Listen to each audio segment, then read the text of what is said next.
मेरा पति हर शनिवार को मुझे दुल्हन की तरह तैयार करता और बहुत ही छोटी ड्रेस पहनने के लिए देता। उस ड्रेस में मेरा सारा जिस्म दिखता था और फिर वह अपने दोस्तों के साथ मिलकर सारी रात मेरे साथ एक के बाद एक मेरी शादी को अभी कुछ ही दिन गुजरे थे कि शनिवार के दिन मेरा पति दोपहर को कहीं चला गया था। नई-नई शादी हुई थी, इसलिए मैं रोज़ अच्छे से तैयार हो जाती थी। आज भी मैंने खूबसूरत जोड़ा पहना था, तैयार भी हुई थी। लेकिन जब मेरा पति अर्णव शाम को घर आया तो उसके हाथ में शॉपिंग बैग था। उसने शॉपिंग बैग मेरे हाथ में थमाया और बोला कि इसमें तुम्हारे लिए ड्रेस है, इसे पहनकर तुम तैयार हो जाओ। मैंने हैरत से अर्णव को देखा और कहा कि मैं तो तैयार ही हूँ। वह कहने लगा कि जो ड्रेस मैं अभी तुम्हारे लिए लाया हूँ उसे पहन लो और तैयार हो जाओ। मैं शॉपिंग बैग लेकर अपने कमरे में आ गई। जब मैंने उस ड्रेस को देखा तो मेरी आंखें फटी की फटी रह गईं, क्योंकि वह तो बहुत ज़्यादा फैशनेबल, कीमती और छोटी ड्रेस थी। मैंने कहा, अर्णव ये तो बहुत ज़्यादा छोटी है। अर्णव कहने लगा कि मेरे दोस्त के घर पार्टी है, इसलिए जल्दी से तैयार हो जाओ। इतनी कीमती और ऐसी ड्रेस लाने की अर्णव को क्या ज़रूरत थी? मेरी शादी पर उन्होंने एक जोड़ी कपड़े भी नहीं दिए थे, कहते थे मेरे पास पैसे नहीं थे। मैंने ड्रेस पहन लिया। वैसे भी मैं दिखने में बहुत खूबसूरत थी। उस छोटी ड्रेस ने तो मेरे हुस्न में 4 चाँद लगा दिए थे। मैंने मेकअप टच देने के बाद अपने बालों का जूड़ा बनाना शुरू किया तो अर्णव मेरे कमरे में आ गए। मेरे करीब आकर मुझे सर से पैर तक देखा, फिर कहने लगे कि बाकी सब तो ठीक है, अपने बाल खुला रहने दो और भी ज़्यादा खूबसूरत लगोगी। उनकी बात पर मैंने अपने बाल खुला छोड़ दिए। मैं बिल्कुल तैयार थी। मैंने बालों को कंघी किया और अलमारी से बड़ी सी चुन्नी निकालने लगी ताकि खुद को लपेट सकूं। यह देखकर अर्णव ने मुझे फ़ौरन से रोक दिया। कहने लगा कि क्या कर रही हो तुम? इतनी सुंदर सी ड्रेस का सारा शो ख़राब हो जाएगा। मैंने कहा, अर्णव मैं यह पहनकर तो बाहर नहीं जा सकती, आप खुद देखें, ड्रेस काफ़ी छोटी सी है। अर्णव कहने लगा कि मुझसे बहस मत करो, वैसे भी मेरा दोस्त अपनी गाड़ी और ड्राइवर भेज रहा है, तुम्हें घबराने की ज़रूरत नहीं है। कुछ देर में अर्णव के नंबर पर किसी की कॉल आई थी। अर्णव कहने लगा, हाँ हम लोग तैयार हैं। फिर मुझसे कहने लगा कि चलो, ड्राइवर आ गया है। अर्णव एक मिडिल क्लास फैमिली से ताल्लुक़ रखते थे। मेरा भी ताल्लुक़ ऐसे ही घराने से था। मैं जानती थी कि मेरा पति ज़्यादा पैसे नहीं कमाता है। अर्णव के पास गाड़ी तक नहीं थी, एक पुरानी सी बाइक ही थी। घर भी छोटा था। शादी की रात ही उसने मुझसे कह दिया था कि उसकी तनख्वाह बस इतनी है कि महीना बाद में ख़त्म होगा और पैसे पहले। मैंने भी कोई एतराज़ नहीं किया था। शादी के उन दिनों में भी अर्णव से कोई भी फरमाइश नहीं की थी। मैं अकेली ही रहती थी, छोटा सा फ्लैट था। मैं शादी के अगले ही दिन से किचन संभाल लिया, वरना मुझसे कहा था कि शादी पर बहुत खर्च हो गया है, इसलिए मैंने तुम्हारे लिए कपड़े भी नहीं खरीदे हैं। इसलिए मुझे हैरत हुई थी कि जब उनकी गुंजाइश नहीं थी तो इतनी कीमती ड्रेस खरीदने की क्या ज़रूरत थी, वह भी बस एक दावत पर जाने के लिए। लेकिन वह तो एक कीमती ड्रेस मेरे लिए ले आए थे। कम से कम उसकी कीमत 20 से 25 हज़ार थी। क्या ज़रूरत थी इतना खर्च करने की? थोड़ी देर बाद अर्णव के दोस्त का ड्राइवर आ चुका था। हम दोनों गाड़ी में बैठकर चले गए। वह गाड़ी बहुत खूबसूरत इलाके के बड़े से बंगले के सामने खड़ी हुई थी। पहुंचते ही फ़ौरन चौकीदार ने दरवाज़ा खोला था। पार्किंग एरिया में उस वक्त 4 गाड़ियां पहले से मौजूद थीं और 5वीं हमारी थी। साइड में बने बगीचे में बहुत ज़्यादा कीमती और खूबसूरत फूलों से सजाया हुआ था, लेकिन वहाँ पर इतनी लाइटिंग नहीं थी जैसे कि दावतों पर होती है। अर्णव मेरा हाथ पकड़कर मुझे अंदर बंगले में लेकर गए। मेरी ड्रेस काफ़ी टाइट थी और उस पर सितम यह था कि दुपट्टा भी नहीं था। जैसे मैं अंदर गई तो अंदर मुझे सिवाय मर्दों के कोई भी नज़र नहीं आया। वहाँ कोई भी औरत मेरे अलावा नहीं थी। यह देखकर मैं बुरी तरह से नर्वस हो गई थी। यह कैसी दावत थी जहाँ सारे मर्द थे, औरत नहीं, और यह सिर्फ मर्दों की दावत थी? तो फिर अर्णव मुझे यहाँ लेकर क्यों आए थे? उन हट्टे-कट्टे आदमी को देखकर मैं बिल्कुल अर्णव के साथ रही। मैंने कहा, अर्णव यहाँ तो कोई भी औरत नहीं है। वह कहने लगे कि यहाँ सब शादीशुदा नहीं हैं, तो जाहिर सी बात है कि उनकी बीवी कहाँ से आ सकती है। मुझे अर्णव अपने दोस्तों से मिलवाने लगे। मुझे हैरत का झटका उस वक्त लगा जब उन्होंने मेरा इंट्रोडक्शन अपने दोस्तों से करवाया। वह हाथ मिलाने के बहाने से मेरे सामने अपना हाथ बढ़ाने लगे। मैं यह देखकर पीछे हटी थी। वह कौन सा तरीका था? मुझे अर्णव के दोस्त कुछ अच्छे भी नहीं लग रहे थे। सब मुझे सर से पैर तक देख रहे थे। उनकी आंखों में अजीब सी चमक थी कि मुझे अपने वजूद पर चींटियां रेंगती महसूस होने लगी थीं। मेरा दिल बहुत ज़्यादा घबराने लगा था। मुझे इस कदर बेचैनी होने लगी थी कि फ़ौरन से उस घर से बाहर निकल जाऊं। वहाँ उस वक्त 10 मर्द थे और 10 के हाथों में कांच के ग्लास में ब्राउन रंग का शरबत था। सबकी आंखें न जाने किस जज्बे के तहत गुलाबी हो रही थीं। ऐसा महसूस हो रहा था जैसे नशे की हालत में हूँ। मैं बहुत घबराई हुई थी, इसलिए अर्नब के पीछे जाकर खड़ी हो गई। मैंने कहा, अर्नब, मुझे यहाँ नहीं रुकना, मुझे आप घर छोड़ आएं। वह कहने लगा, तुम्हें क्या हो गया? क्या लड़कों की महफिल में लड़कियाँ नहीं जाती? मुझे घबराने और डरने वाली लड़कियों से सख्त नफ़रत है। मुझे कूल मिजाज की लड़कियाँ पसंद हैं जो हर महफिल में जा सकें और एंजॉय कर सकें। इसलिए यह डरपोक लड़कियों की तरह एक्टिंग करना बंद करो। यह कहकर उसने मुझे बाजू से पकड़कर खुद के पीछे से बगल में किया था। मैं तो अर्नब का रवैया देखकर हैरान रह गई थी। मेरी आंखों में आंसू भर आए थे। इससे पहले मैं रो देती कि अर्नब का एक दोस्त मेरी तरफ बढ़ा और कहने लगा, भाभी, आप क्यों परेशान हो रही हो? मेरी बीवी दूसरी शहर अपने मायके गई है और बाकी दोस्त कुंवारे हैं। 1-2 साल रुक जाइए, इन सब की भी शादियां हो जाएंगी तो इन सब की भी बीवी आ जाएगी। अब अगर हमारी बीवियां नहीं हैं तो हम क्या करें? आपके लिए बहुत अच्छा इंतज़ाम किया है।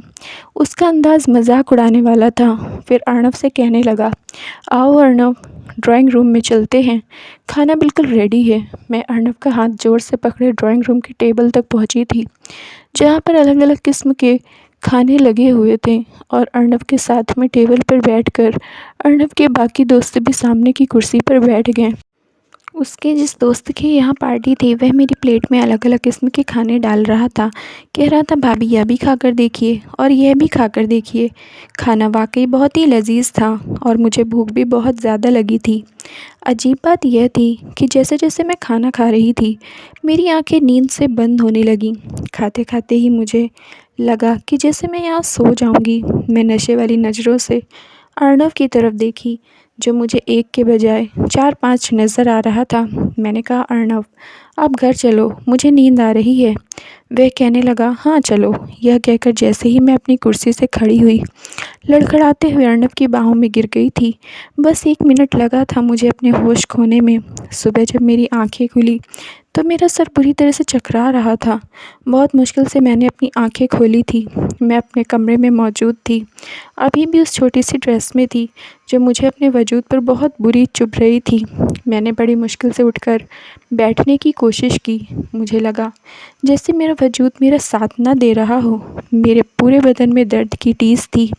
पता नहीं क्यों मैं चूर चूर तो हो चुकी थी। मुझे अपने अंदर एक अजीब सी कमज़ोरी महसूस हो रही थी। मैंने देखा तो मेरा सारा जेवर उतरा हुआ था और हाथों में जहाँ मैंने चूड़ियाँ पहनी थी वहाँ पर खरोंच और जख्मों के निशान थे। यह देखकर मुझे हैरत हुई थी। मैं अभी ठीक ठाक से होशो हवास में नहीं आई थी जब अर्नब नाश्ता लेकर अंदर दाखिल हुआ। वे बहुत खुश लग रहे थे। मुझे कहने लगे, देखो, आज मैं तुम्हारे लिए ऑमलेट और ब्रेड नाश्ते में लेकर आया हूँ। मैंने कहा, पता नहीं क्यों मेरे जिस्म में बहुत दर्द है। मेरी बात पर फिक्रमंद होने की बजाय वह मुस्कुराने लगा और कहने लगा, तुम कल रात को बहुत ज़्यादा खूबसूरत लग रही थी, फिर मुझ पर बेहोश होकर गिर गई थी, इसलिए घर आते ही मेरी नीयत तुम पर ख़राब हो गई थी। अर्नब काफ़ी अच्छे मूड में था। मेरी नज़रें खुद ब खुद झुक गईं। कहने लगा, तुम नाश्ता करो, मैं तुम्हारे लिए दर्द की दवा और गर्मा गर्म चाय बनाता हूँ। फिर यह दर्द भी आधे घंटे में ठीक हो जाएगा। मुझे हैरत हो रही थी। इतने दिनों में तो अर्नब ने कभी मुझसे ऐसी मोहब्बत का इजहार नहीं किया था कि मेरे पूरे वजूद पर जख्म थे। बहरहाल अगले रोज़ तक मैं काफ़ी ठीक हो गई थी, लेकिन मैं नहीं जानती थी कि यह सिलसिला रोज़ ही चलता रहेगा। अगले शनिवार फिर मुझे अर्नब ने एक नई ड्रेस ला कर दी। कहने लगा, तैयार हो जाओ, दोस्त के घर दावत में जाना है। और फिर उस दोस्त के बंगले में मुझे ले गया। इस बार तो उसके दोस्त मुझे पहले से ज़्यादा बेझिझक होने लगे। कहने लगे, भाभी, आपके हुस्न के तो हम दीवाने हो गए हैं। अर्नब तो बहुत खुशनसीब है कि उसे आप जैसी बीवी मिली है। मुझे अर्नब के दोस्तों के मुंह से इस तरह की तारीफ़ बहुत बुरी लग रही थी। मैंने गुस्से से उन्हें घूर कर देखा तो वे अजीब सी हंसी हंसने लगे थे।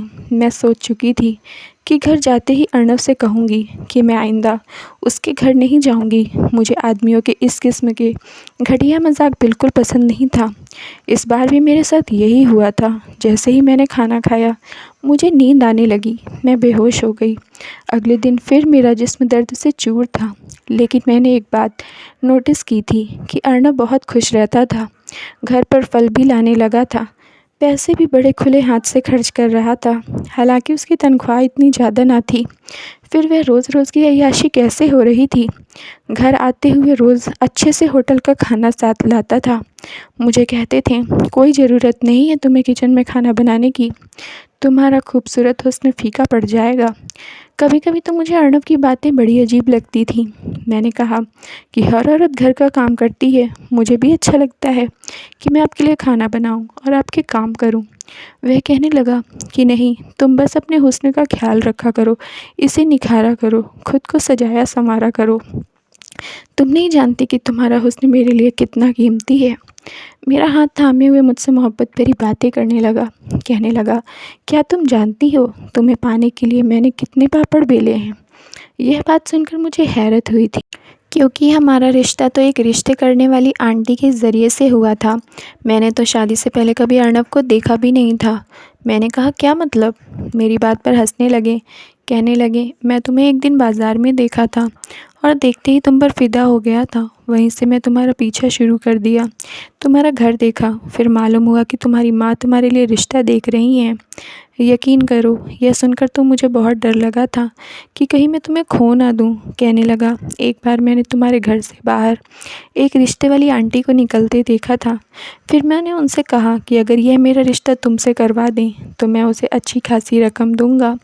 वह मेरी बात मान गई और यूँ मेरा रिश्ता तुमसे हो गया। मैं तो अर्नव की बातें सुनकर हैरत से आगे बढ़कर उसे देखती रह गई थी। मुझे नहीं पता था कि मेरा पति मुझसे पहले से ही मोहब्बत करता था। मेरे लिए उसने इतना सब कुछ किया। मेरे दिल में अर्नव की और भी मोहब्बत की कदर बढ़ गई थी। लेकिन मैं नहीं जानती थी कि सच तो कुछ और ही था। इस शनिवार को जब मुझे अर्नव से फिर से कीमती ड्रेस लाकर दी तो मैंने कहा, नहीं, मुझे आपके किसी दोस्त की दावत पर नहीं जाना। मेरी बात सुनकर उसके चेहरे के अंदाज एकदम से बदले थे। मुस्कुराहट गायब हो गई थी और चेहरे पर गुस्सा आ गया था। कहने लगा, क्या मतलब तुम्हारा, वह लोग इतनी चाहत से तुम्हें बुलाते हैं। मैंने कहा, मुझे वहाँ नहीं जाना। ना जाने वहाँ कैसा खाना मुझे खिलाते हैं कि खाते ही मुझे नींद आ जाती है और सुबह मेरी बहुत बुरी हालत होती है।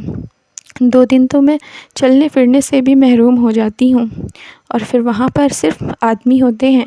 मेरा वहाँ क्या काम है। आपको जाना है, अपने दोस्तों के साथ वक्त गुजारना है तो आप जाइए, लेकिन मैं नहीं जाऊँगी। यह कहकर मैं अपने बेड पर बैठ गई। मैं नहीं जानती थी कि मेरा इनकार मुझे इतना महंगा पड़ सकता है। अर्नव बहुत गुस्से से मेरे पास आए, मेरा बाजू पकड़कर बुरी तरह दबोच लिया। कहने लगे, अब तक तुमने मेरी मोहब्बत देखा है, बेहतर यही है कि मेरी मोहब्बत ही देखो। तुम्हें इनकार नहीं करना चाहिए। अगर तुमने मेरी किसी बात से भी इनकार किया तो तुम नहीं जानती कि मैं गुस्से का कितना पागल इंसान हूँ। वह कोई इतनी बड़ी बात तो नहीं थी जो मैंने उससे कही थी, लेकिन अर्नव का गुस्सा तो यूँ था जैसे वाकई ही मुझे जान से मार डालेगा। अपनी लाल आँखों से वह मेरी आँखों में देख बड़े गुस्से से कह रहा था। मेरा दिल तो अपने पति का यह रूप देखकर काँप गया था। मैंने फिर कोई खिलाफत नहीं किया और वहाँ चली गई। लेकिन मुझे यह सब अच्छा नहीं लग रहा था। न जाने क्यों टेबल पर मुझे स्वादिष्ट खाने भी आज अच्छे नहीं लग रहे थे, क्योंकि यह मुझे बेहोश कर देते थे। मैं बहुत कम खाना अपनी प्लेट में डाली थी और थोड़ा थोड़ा करके खा रही थी। लेकिन जैसे ही अर्नव के दोस्त की नज़र मुझ पर पड़ी, कहने लगा, भाभी क्या बात है, आप खाना ठीक से क्यों नहीं खा रही हो। मैंने कहा, मुझे भूख नहीं है। मेरा यह कहना था कि उसने एक अजीब तरह का इशारा अर्नव को किया था। यह देखकर मेरे होश गुम हो गए थे। अर्नव ने खाने से मेरी प्लेट भर दी। कहने लगे, पूरा खाना ख़त्म करो। वह घूरती हुई नज़रों से मुझे कह रहे थे। मैंने बड़ी मुश्किल से वह खाना ख़त्म किया था और खाते ही मेरी हालत ख़राब हो गई थी और अब तो मुझे अर्नव पर भी शक होने लगा था। अगला शनिवार आने से पहले ही मैंने तबीयत ख़राब का बहाना किया और अपने मायके चली आई। एक दिन मैं अपनी छोटी बहन के साथ शॉपिंग पर गई। वहाँ मेरी मुलाकात अर्णव के पांचों दोस्तों में से एक के साथ हो गई।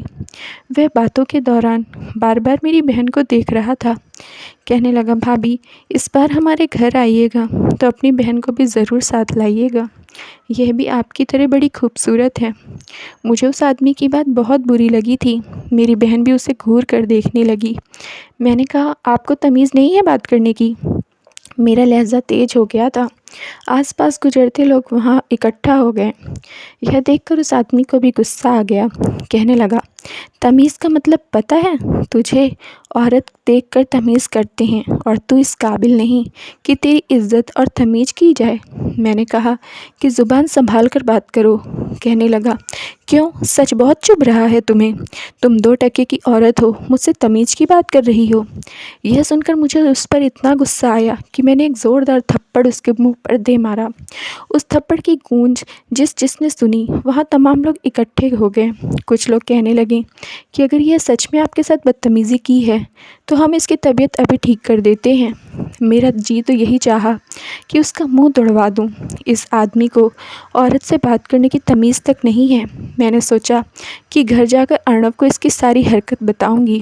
वह लोग कितने बदतमीज़ हैं और वह हर रात मुझे ज़बरदस्ती उनके घर ले जाता है। उनकी नज़रों में तो किसी बहन बेटी की इज्जत ही नहीं है। इससे पहले कि वहाँ खड़े नौजवान उस आदमी की अच्छी तरह खबर लेते, वह कहने लगा कि यह बाज़ारू औरत है जिसमें फ़रोशी का काम करती है और मैं इसका ग्राहक हूँ, बस यहाँ पर तमाशा बना रही है। यह सुना था कि मेरे होश उड़ गए थे। मैंने कहा कि क्या बकवास कर रहा है? वह आदमी कहने लगा कि तुम शनिवार को क्या करने हमारे बंगले में आती हो? वह भी तब जब तुम जानती हो कि वहाँ तुम्हारे अलावा कोई औरत नहीं होती। उसके बाद जो बात उस आदमी ने मुझे कही, जिसे सुनकर मेरा दिमाग चकरा कर रह गया था। कहने लगा, अगर मेरी बात पर यकीन ना हो तो इस बार आना शनिवार को हमारे घर। तुम्हें मैं अच्छा सबक सिखाऊंगा। तुम्हें तुम्हारी सही औकात दिखाऊंगा कि तुम क्या हो। मेरी बहन मेरी शक्ल देख रही थी और मैं उसकी बात पर यूं पत्थर बन चुकी थी। बहुत से लोग मुझे अजीब सी नज़रों से देखते हुए वहाँ से चले गए। वह आदमी गुस्से से भरा पड़ा था। मुझे घूरता हुआ वहाँ से चला गया। मेरी बहन ने मेरा हाथ पकड़ा और मुझे खींचते हुए बाजार से बाहर ले आई। कहने लगी, दीदी वह आदमी क्या बकवास कर रहा था? मैंने कोई जवाब नहीं दिया। मेरा तो दिमाग चकरा कर रह गया। मेरा दिल घबरा रहा था, जैसे अभी मेरे दिल को कुछ हो जाएगा, वह फट जाएगा। मुझ पर अजीब सी बेहोशी होने लगी थी। मेरी बहन मेरी ऐसी हालत देखकर मुझे घर ले आई, लेकिन मुझे वहाँ भी चैन नहीं आया। मैं फ़ौरन से अपने घर चली गई। घर आई तो अर्णव का मूड बहुत ख़राब था। कहने लगा, तुम्हें मायके जाना है तो तुम वर्किंग डे में जाना। एक शनिवार रविवार को तो छुट्टी मिलती है मुझे, और तुम वहाँ जाकर मेरा मूड ख़राब कर देती हो। मैंने कोई जवाब नहीं दिया था, क्योंकि मैं कुछ भी कहती तो वह मुझ पर गुस्सा करता। इस बार जब भी मुझे अपने दोस्त के घर ले गया तो उस वक्त उसका वह दोस्त वहाँ मौजूद नहीं था जिससे मेरी मुलाकात बाज़ार में हुई थी। जैसे मैंने आधा खाना खाया, मैं फ़ौरन वॉशरूम में चली गई। मुझे वह खाना अपने अंदर हज़म नहीं करना था, इसलिए मैंने हलक में उंगली डालकर उल्टी की। जो कुछ खाया था वह सब कुछ बाहर आ चुका था, इसलिए मुझ पर नशे का असर नहीं हुआ था। मैं बाहर आई और बेहोश होने का नाटक करने लगी। अर्णव ने मुझे अपनी बाहों में लिया और कमरे में लाकर मुझे बेड पर लेटा दिया। वह भी कमरे में आया ही था कि उसके दोस्त भी कमरे में आ गए। अर्णव कहने लगा कि इस बार मैं डबल कीमत लूँगा। जो हरकत तुम लोग रात भर मेरी पत्नी के साथ करते हो, उससे वह बीमार रहने लगी है। तुम लोगों के दिए पैसे आधे तो उसकी दवाई और डॉक्टर के खर्चे में चले जाते हैं, मुझे क्या फ़ायदा होता है? उसके दोस्त कहने लगे कि हमें मंजूर है, तुम इसकी जितनी चाहे कीमत ले लो। मेरा जी चाहा ज़मीन फटे और मैं उसमें समा जाऊं। मेरा ही पति मेरी इज्जत का सौदागर था। पति तो बीवी का रक्षक होता है, गंदी नज़र से बचाने के लिए हर रिश्ते को भूल जाता है। यह एक ऐसा पति था जो मेरा ही सौदा कर रहा था। इससे पहले कि वह लोग मेरे साथ कुछ भी गलत करते, पुलिस की गाड़ी को हॉर्न बंगले के बाहर बजने लगा। यह सुनकर वह सब चकरा गए थे। मैं वहाँ आने से पहले पुलिस को सारी इन्फॉर्मेशन दे चुकी थी। जब तक पुलिस अंदर आती मैं उठकर बैठ गई। मुझे उठकर बैठे हुए देखकर अर्नव और बाकी आदमियों की भी रंगत उड़ गई। मैं अपने पति को गिरफ्तार करवा दिया था, इसलिए उसे खूबसूरत लड़की चाहिए थी जिससे वह धंधा करवा कर पैसे कमा सके। अर्नव जेल में बंद था और इस दौरान मैंने तलाक का पेपर जेल में भिजवा दिया। मेरा तलाक भी हो गया, लेकिन मेरे माँ बाप से एक शिकायत थी। मेरा रिश्ता तय करने से पहले उन्होंने यह तो देखा कि लड़का अकेला है, मुझ पर घर की जिम्मेदारियाँ नहीं होगी, सास ससुर के ताने नहीं होंगे, लेकिन यह नहीं देखा कि वह करता क्या है। अपनी बेटियों की शादी करने से पहले अच्छी तरह से मालूमात कर लिया करें कि कहीं अर्नब जैसा आदमी उनकी ज़िंदगी में शामिल ना हो जाए। Thank you friends. अगर आप लोग को स्टोरी पसंद आई तो प्लीज़ लाइक कर दीजिए और चैनल को सब्सक्राइब कर लीजिए।